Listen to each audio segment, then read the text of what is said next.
Hello, everybody, and welcome back to The Scoop on K-State, a show featuring leaders and alumni of Kansas State University and our efforts to become a next-gen land-grant university. I'm pleased to introduce our guest today, Paige Vulgamore, who serves as student body president at K-State. In this role, Paige is responsible for providing advocacy on behalf of all K-State students and is the chief executive for KSU SGA. Paige is a junior from Scott City, Kansas, who is studying agricultural economics. Thank you, Paige, for being here. Yeah, thank you so much for having me, Adam. This is so fun. I love watching this podcast, and so I'm really honored to get to be a guest. We're glad to have you. So how's your summer going so far? It's been great. I just got back to Manhattan. I'm glad to be back. Getting started, getting busy back into the schedule. Gearing back up for the school. Yes, exactly. I know you've got sorority recruitment you're working on, so that's exciting. We've got 2 weeks of that, and then we'll start classes, so I'm ready.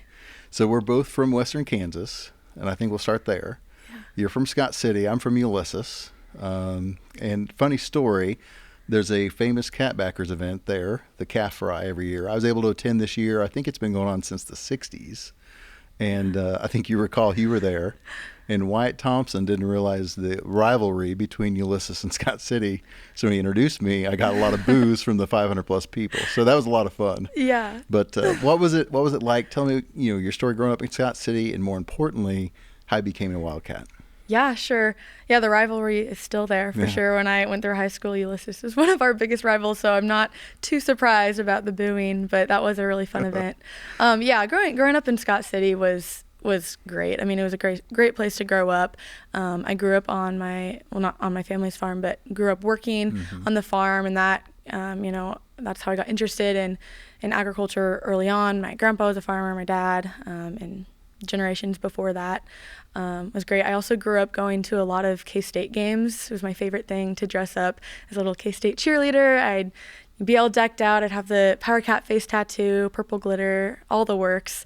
I actually always thought growing up, I have two brothers, and my older brother I thought would be a K-State football player, and I'd be a cheerleader, and then my little brother would be Willie the Wildcat. How about that? So I always knew I was going to be a K-Stater. But yeah, my interest in ag also brought me here, and as you can imagine, I mean, going to a small school, and I know you're a K-Stater too, is kind of intimidating. The idea of coming to K-State, it's a big college, but it really does have that small town feel, and I've always felt that. And even though my graduating class, we had like 48 students, I was really able to fit in here and meet so many people, and I've just been so appreciative of everything K-State has offered to me, and but also the support that I've had through my whole journey coming from Scott City too. It's been great. Yeah, I think that's a good point. Coming from a small like city or town, you think it's so large, but it's got that large atmosphere that you want, but the small friendly feel. Yes. So definitely. It really is a nice balance. Yeah, so absolutely. Speaking of your brother, you're following in the footsteps. So your brother Parker was student body president 2 years ago. Yes. And so you have just been named just recently, the last spring, student body president. So tell us about kind of that process, how that went, and then the night you found out, and then what your role entails. Yeah. Like you said, Parker was student body president a couple years ago, and it was really awesome. So I was a freshman when he campaigned for student body president, and that's how I learned about student government, and he encouraged me to get involved as a College of Ag senator. So that was my first immersion in SGA, and I loved it. I loved representing students and having a say in decisions that affect us, especially in the College of Ag. That was really important to me. So that's kind of what sparked my interest early on. The whole campaign process was incredible. It was awesome and fun, and I don't think there's anything like it. I mean, I met so many students through that experience, and there was weeks in the fall semester that we'd have, Jack and I, my vice president and I, we would have 20 meetings a week at Blue STEM, just meeting students from all across campus, which we were so busy and stressed at the time.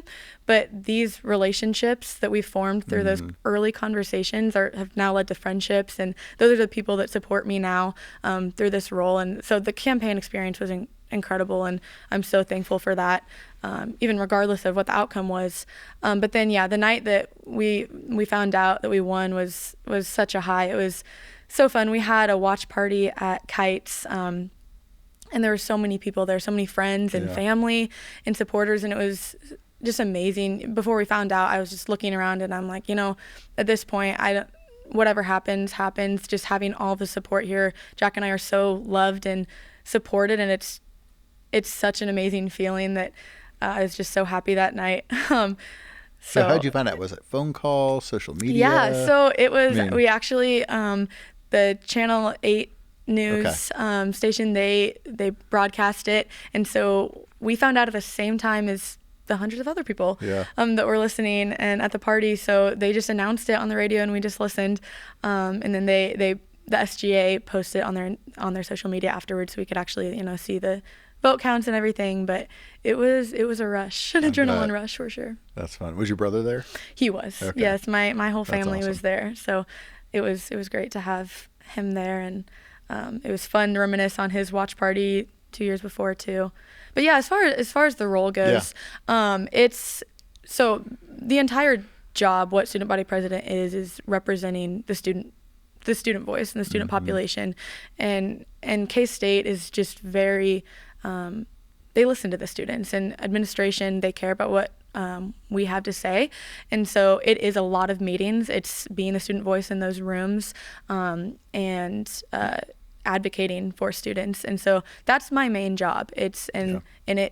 It seems like it's just meetings, but it's just representing students. We have a very strong SGA, student government. We do. You have a very strong voice, because I'll see you everywhere, and I've seen you everywhere, but it really is important at K-State. I think that's really special here, is that how much the students are involved, how big a voice. I mean, because you sit on so many different councils, like you said, speak to a lot of different groups. You'll kind of be everywhere. Yeah, students love being involved here and having a say in those decisions. And I don't think I can say that if I went to another school, and Jack said the same thing, that I would have been interested in this position. But I've just seen how much faculty and staff and administration look to students. And so that's why I was interested in this position. But and it's Jack and I, and then we have a whole cabinet that kind of our arms that go to these meetings as well, and it's not just us, it's the whole team that makes it all happen. So rewinding, we'll tell a little bit of a funny story, and I think you are, I'm going with it. So it was January, right before school started. You guys had something planned in terms of like a launch party, getting your campaign together, taking some pictures. It was sub-zero. It was freezing. I think everybody remembers that week. And you'd ask me, hey, we can't meet here because something's going on, or you couldn't meet outside, of course. It was freezing. So you guys asked me, hey, we're going to have a few people over at the Alumni Center. Do you mind? I said, that's fine. So I opened it up. Next thing I know, I get a call about 2 hours later. What turned it into a few people and turned into a party, it seemed like. There was about 30 or 50 people there having a good time, but it seems like it worked out well. So yes. So to give a little context, the way campaigns work is you're not allowed, due to SGA rules, you're not allowed to officially start campaigning until the first day of classes in January. And so historically, what the campaigns will be is there will be a picture day the day before the campaign starts, and then because by officially campaigning, I mean like public, like social media. Social media is a lot of the campaign. And so used to be chalking, by the way. Yes, we do a lot of chalking still, though. Wow. Yes, but we have to get a lot of content for those social media posts, because we had a whole calendar and everything scheduled with posts, and that content was going to come from our picture day. But again, historically, that photo day will happen on Anderson Lawn or somewhere cool and neat on campus. Yeah. And we were, really looking forward to that day. And then we start looking at the forecast as it gets closer, and we're starting to realize there's blizzards, like you said, sub-zero, wind chills forecasted, and we're like, we have to give up. We can't ask students to stand outside to take pictures with us. But we also felt like our world was ending, and so we reached out, hoping that Jack and I both spend a lot of time at the Alumni Center, and we thought, what better, a beautiful building to take these photos in. We actually did not expect near as many students to be there either, because of the weather and everything. We figured it would be just kind of our small internal team, and a lot more students, a lot of support, and we're so thankful that so many students were there to support us. But we were taking by surprise. So we're very thankful that we were able to use that space and for you. It turned into a little bit of a celebration pre-party. Everyone got a little bit excited and was happy to be there. It was fun. Cornhole and everything inside. So well, it worked out well. So why don't you tell everybody your priority this year for students and SGA and anything else? Yeah. So it's kind of funny thinking about this question because it's changed a lot since the beginning of our campaign, even to the end of the school year and to now. And that's because we've already made so much progress on so many of our initiatives that we're gaining new ones. And so like one of good. Yeah, it's a great thing. That's, adapting and changing as we go along throughout the year. But one of the things that I'm most excited about right now, and this is something that's in the new strategic plan and that President Linton's talked a lot about, and I'm sure you'll know what I'm talking about, but the applied learning opportunities for students. Jack and I are both we think there's a lot of ways for students to learn outside of the classroom, and we've both been involved in a lot. We both also had the opportunity to study abroad while we were at K-State. Every single internship I've had was through a K-State alumni or some way. That's how I got connected, and I've learned so much in those experiences, but I attribute it to my time at K-State. And so we know how important it is for students to have that experience. And so we've started working really closely with the Staley School of Leadership and President Linton to start making that available to more students and working on that initiative. So I'm really excited about that. That's kind of a really big thing that's happening at K-State. But and for people who may not know, Jack's your vice president. Yes, obviously. Jack is my vice president. I should have said that. No, you're good. But and then like other things that we've also kind of been working on and accomplishing.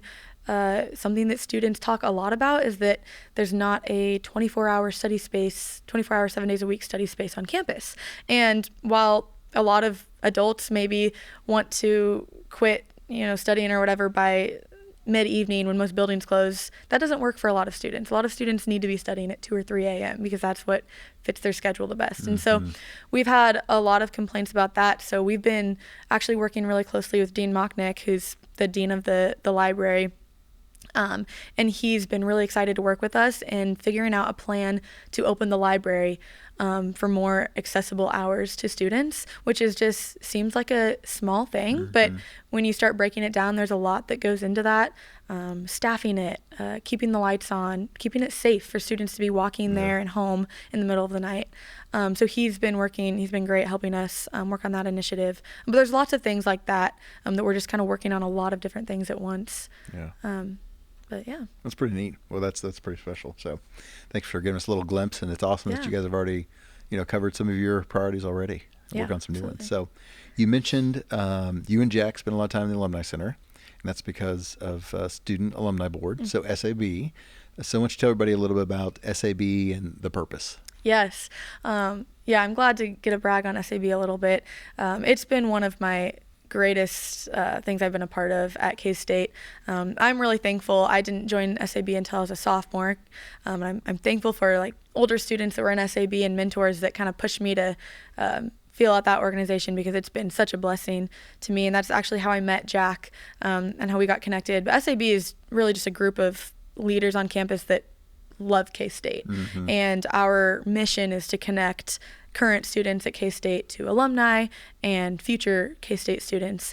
And we do that through a lot of different ways, but we host events like for sophomores only, which is an event where sophomores in high school come visit K-State, and we spend a couple days with them showing them what it's like to be a student here. And my first year, I actually got to participate as an SAB volunteer while my little brother and my cousin were both sophomores participating. So it was kind of full circle, and I got to see them kind of experience that, and it was really fun.